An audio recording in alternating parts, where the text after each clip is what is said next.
அதான் தாவீது சொல்கிறார், என் கால்களை மான்களின் கால்களை போலாக்கி என்னுடைய உயர்தலத்தில் என்னை நிறுத்துகிறார். எனக்கு குறித்திருக்கிறதை என்னுடைய உயர்தலத்தில் ஒரு தேவ பிள்ளை. இதுதான் ஆண்டவர்.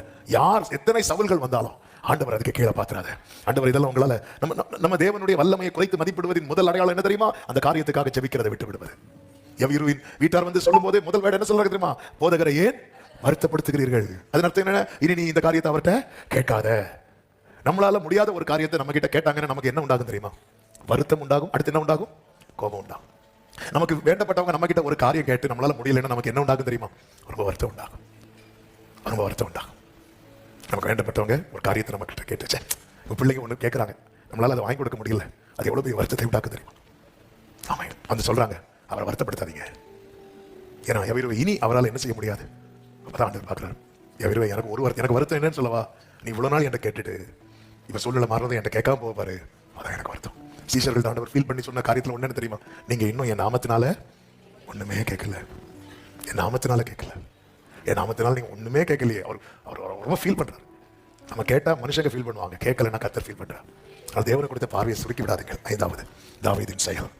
ஆமாம், 5 காரியங்களை இந்த 57வது சங்கீதத்தில் தாவீது செய்கிறதை பார்க்க முடியும். நான் சொல்லி ஜெபிக்கிறேன். 1வது வசனம், கர்த்தரை அண்டிக் கொள்ளுகிறார். 2, அமர்ந்திருக்கிறான். அதே வசனத்திலே சொல்லப்பட்டிருக்கிறது. 3, 2வது வசனம், ஜெபிக்கிறான். அந்த ஜெபத்துல அவன் தன்னுடைய தேவையும் சொல்லுகிறான், தான் இருக்கிற சூழ்நிலையும் சொல்லுகிறான். எந்த சூழ்நிலை பாருங்க, 4வது வசனத்துல என் ஆத்துமா சிங்கங்களின் நடுவில் இருக்கிறது, தீயை இறைக்கிறது, மனுஷன் புத்திரருக்குள்ளே கிடக்கிறேன். அவன் எந்த சிச்சுவேஷன்ல இருக்கிறான்? நம்முடைய பிரேயர்ல கர்த்தரை எவ்வளவு உயர்த்த முடியுமோ உயர்த்தி வச்சுட்டு நம்ம சிச்சுவேஷன் அப்படியே ஓப்பனா சொல்லணும். உள்ளதை உள்ளது என்று சொல்றது ஆண்டவருக்கு ரொம்ப பிடிக்கும். நம்ம இருக்கிறத அப்படியே அவன் என்ன சிச்சுவேஷன்ல இருக்கிறான், எந்த நிலைமையில இருக்கிறான், அவனுக்கு என்ன தேவை, அதெல்லாம் சொல்லிட்டே இருக்கிறான். 4வது நம்பிக்கை அறிக்கை எடுக்கிறான். நம்பிக்கை அறிக்கை எடுக்கிறான். 3வது வசனத்தை பாருங்கள், என்னை விழுங்க பார்க்கிறவன் என்னை நிந்திக்கையில் அவர் பரலோகத்திலிருந்து ஒத்தாசை அனுப்புவார், என்னை ரட்சிப்பார், கிருபையும் தமது சத்தியத்தை அனுப்புவார். நம்பிக்கை அறிக்கை எடுக்கிறார். 5வதாக 7வது வசனத்தை பாருங்கள், என் இருதயம் ஆயத்தமா இருக்கிறது. எதுக்கு ஆயத்தமா இருக்கிறது தெரியுமா? ஜெயத்தை கொண்டாட. ஹல்லேலூயா. இதுதான் தாவீதுடைய செயல். அவன் எங்க இருக்கிறான் தெரியுமா? மறைந்திருக்கிறான். மறைந்திருக்கிறவன் எதுக்கு ரெடி ஆகிறான் தெரியுமா? ஜெயத்தை கொண்டாட. ஜெயத்தை கொண்டாட.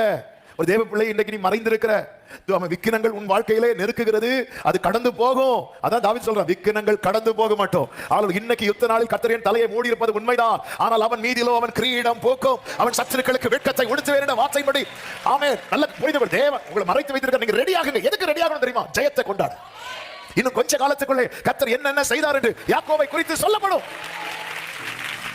காத்திருக்கிறவர்களே, சாட்சி சொல்ல ரெடி ஆகுங்க.